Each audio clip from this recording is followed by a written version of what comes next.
আসসালামু আলাইকুম। এখন দেখবেন সংবাদ শিরোনাম। ভয়াবহ ভূমিকম্পে কাঁপল দেশ। রাজধানী সহ ৩ জেলায় ভবন ও দেয়াল ধসে ১০ জন নিহত। হাসপাতালে আহতদের ভিড়। নরসিংদীর পলাশে জমিতে বড় ধরনের ফাটল। ৩০ বছরের মধ্যে সবচেয়ে শক্তিশালী আঘাত। বড় ভূমিকম্পের পূর্বাভাস। নির্বাচনে সশস্ত্র বাহিনীকে গুরুত্বপূর্ণ ভূমিকা পালন করতে হবে, সেনাকুঞ্জে সংবর্ধনায় প্রধান উপদেষ্টা। এতক্ষণ শুনছিলেন সংবাদ শিরোনাম, এখন দেখবেন বিস্তারিত। শুক্রবার সকালে শক্তিশালী ভূমিকম্পে কেঁপে উঠল রাজধানী সহ দেশের বিভিন্ন স্থান। রিক্টার স্কেলে যার মাত্রা ছিল ৫.৭। আবহাওয়া দপ্তর জানিয়েছে উৎপত্তিস্থল ঢাকার পাশের জেলা নরসিংদীর মাধবদীতে। ভূপৃষ্ঠ থেকে মাত্র ১০ কিলোমিটার গভীরে ছিল এর উৎপত্তিস্থল। ভবন ভেঙে ও দেয়াল ধসে এ পর্যন্ত ১০ জনের মৃত্যু হয়েছে, আহত হয়েছেন কয়েকশো। হঠাৎ ভূমিকম্প, ছুটির দিনে এক অন্যরকম সকাল। কেঁপে ওঠে সারা দেশ। ভয় আর আতঙ্ক। ছুটোছুটি করছেন বহু মানুষ, যেন অপ্রত্যাশিত মৃত্যু ভয় তারা করছে শহর নগরের মানুষকে। সকাল 10:38 ঢাকার অদূরে নরসিংদীর মাধবদীতে ৫.৭ মাত্রার ভূমিকম্পের উৎপত্তি নাড়িয়ে দেয় সকলকে। হুড়োহুড়ি করে কেউ ঘর থেকে বেরিয়ে পড়েন, কেউ বা লাফিয়ে নিজেকে নিরাপদ রাখার চেষ্টা করেন।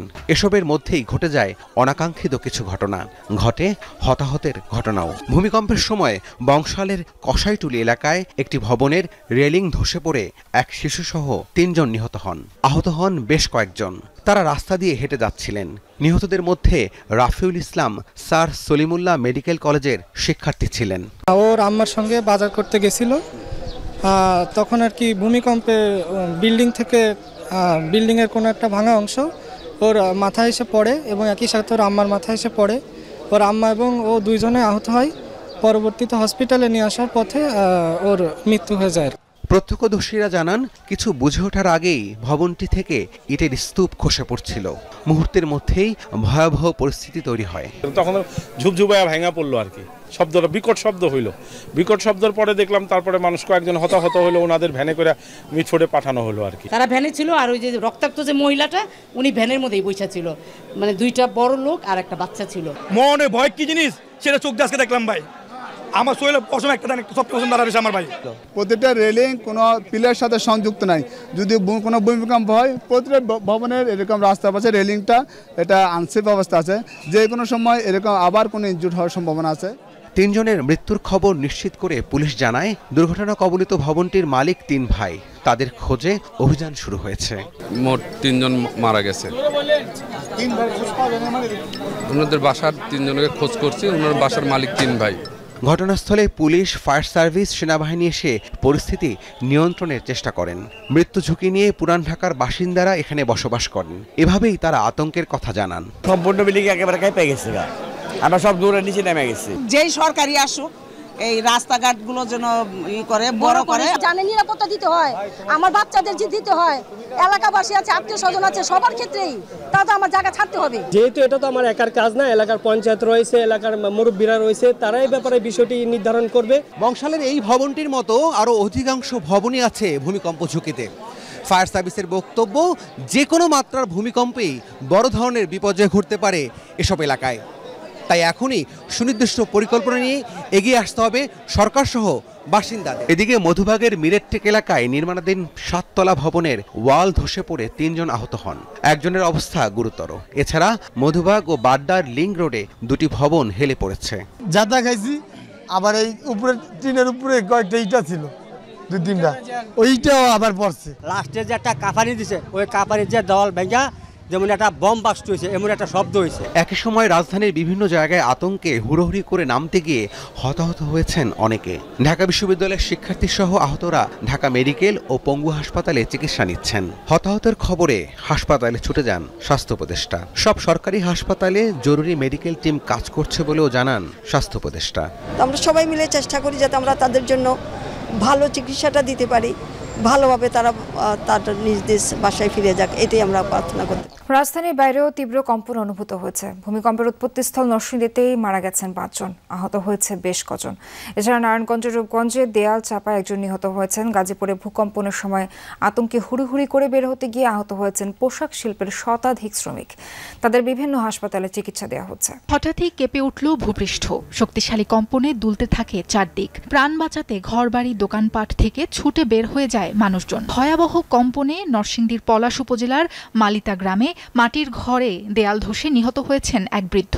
ভূমিকম্পের সময় আতঙ্কে হার্ট অ্যাটাকে ষাটোর্ধ্ব আরও এক বৃদ্ধ মারা যান।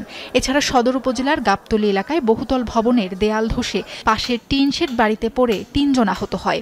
এদের মধ্যে 2 জনকে ঢাকা মেডিকেলে আনা হলে চিকিৎসাধীন অবস্থায় প্রাণ হারায় শিশু ওমর এবং তার বাবা দেলোয়ার হোসেন। এছাড়া শিবপুরে গাছ থেকে পড়ে মৃত্যু হয় ফুরকান মিয়ার। বের হওয়ার পরে সামনের দিকে যাইতেছিলাম, পরে দেখা যায় মাটি একদম ধসে কিন্তু আমাদের পায়ে থেকে যখন মাটি চলে যায়, কারণ আমাদের আর কোনো প্রক্রিয়া নাই। পলাশ উপজেলার রেসিডেন্সিয়াল মডেল কলেজের মাঠে ফাটল দেখা দেয়।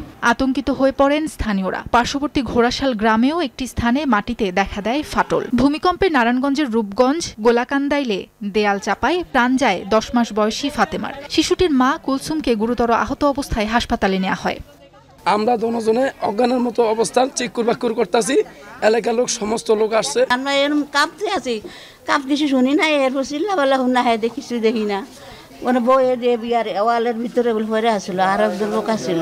রূপসী এলাকায় ঘরের ছাদের প্লাস্টার খসে আহত হয়েছেন 2 জন। এছাড়া একটি গার্মেন্টস থেকে আতঙ্কিত শ্রমিকরা বের হতে নিলে হুড়োহুড়িতে আহত হন 15 জন। গাজীপুরের শ্রীপুরে ভূমিকম্পে আতঙ্কিত হয়ে গার্মেন্টস থেকে তাড়াহুড়ো করে বের হবার সময় আহত হয়েছেন শতাধিক শ্রমিক। এছাড়া টঙ্গী বেসিক শিল্প এলাকার একটি কারখানায় আতঙ্কে দৌড়দৌড়ির সময় আহত হন অনেকে। অনেকটা ভয় পাইছি বলতে লিফটের মতন আপ ডাউন করতেছে। লিফট যেমন উঠলে যেরকম করে না, এরকম আপ ডাউন করতেছে। বাইরে বের হয়ে গেছে, বাইরে যাওয়ার পরে দেখেছি বিল্ডিং কাঁপতেছে, আমার গার ভিতরে এখনো কাঁপতেছে। এদিকে ভূমিকম্পে রাজশাহী বিশ্ববিদ্যালয়ের শেরেবাংলা আবাসিক হলের ভবনে ফাটল দেখা দেয়। আতঙ্কিত শিক্ষার্থীরা দ্রুত হল থেকে বের হয়ে যায়। আবহাওয়া গবেষণা কেন্দ্র জানিয়েছে, মধ্যম মাত্রার এই ভূমিকম্পটি বাংলাদেশে 30 বছরের মধ্যে সবচেয়ে বড় মাত্রার। শক্তিশালী এই ভূমিকম্পে মানুষের মধ্যে আতঙ্ক বিরাজ করছে। সশস্ত্র বাহিনী দিবস উপলক্ষে সেনাকুঞ্জের সংবর্ধনা অনুষ্ঠানে নির্বাচনে 3 বাহিনীর ভূমিকার কথা তুলে ধরলেন প্রধান উপদেষ্টা ডক্টর মোহাম্মদ ইউনূস। তিনি বলেন, এই নির্বাচনের মাধ্যমে নতুন বাংলাদেশের যাত্রা শুরু হবে। অনুষ্ঠানে যোগ দেন বিএনপি চেয়ারপারসন বেগম খালেদা জিয়া। এ সময় বিএনপি চেয়ারপারসনের সাথে একান্ত বৈঠক করেছেন প্রধান উপদেষ্টা। সশস্ত্র বাহিনী দিবস উপলক্ষে সেনাকুঞ্জে সংবর্ধনা অনুষ্ঠান। বিকেল 4টার পর অনুষ্ঠানে যোগ দেন প্রধান উপদেষ্টা ডক্টর মোহাম্মদ ইউনূস। এ সময় তাকে স্বাগত জানান সেনা, নৌ ও বিমান বাহিনীর প্রধানরা। অনুষ্ঠানের শুরুতেই ভূমিকম্পে নিহতদের স্মরণে 1 মিনিট নীরবতা পালন করা হয়। সশস্ত্র বাহিনীর সদস্যদের উদ্দেশ্যে প্রধান উপদেষ্টা দেশ গঠনে 3 বাহিনীর গুরুত্বপূর্ণ ভূমিকার কথা তুলে ধরেন। প্রতিটি দুর্যোগে সশস্ত্র বাহিনীর অবদানের প্রশংসা করেন প্রধান উপদেষ্টা। ছাত্র জনতার অভ্যুত্থান ও চলমান দেশ পুনর্গঠন ও সংস্কারের কাজেও সশস্ত্র বাহিনী বরাবরের মতোই মানুষের পাশে দাঁড়িয়ে অব্যাহতভাবে দেশের মানুষের আস্থার প্রতিদান দিয়ে যাচ্ছে। আগামী নির্বাচন খুবই গুরুত্বপূর্ণ উল্লেখ করে প্রধান উপদেষ্টা এতে সশস্ত্র বাহিনীর ভূমিকা কি হবে তা তুলে ধরেন। বাংলাদেশের গণতান্ত্রিক উত্তরণে আসন্ন নির্বাচন একটি গুরুত্বপূর্ণ অধ্যায় হিসেবে বিবেচিত হবে। আমার সুদৃঢ় বিশ্বাস এটি নির্বিঘ্ন ও উৎসবমুখর নির্বাচন হবে। এর আয়োজনে সশস্ত্র বাহিনীর সদস্যগণ দক্ষতা ও পেশাদারিত্বের সাথে এই মহান দায়িত্ব পালন করবে। দেশের সার্বভৌমত্ব রক্ষায় আগামীতেও পেশাদারিত্বের সাথে কাজ করবে সশস্ত্র বাহিনী, এমন প্রত্যাশার কথা তুলে ধরেন প্রধান উপদেষ্টা। যে কোনো আগ্রাসী বহিঃশত্রুর আক্রমণ থেকে দেশের সার্বভৌমত্ব রক্ষার জন্য আমাদেরকে সদা প্রস্তুত ও সংকল্পবদ্ধভাবে থাকতে হবে।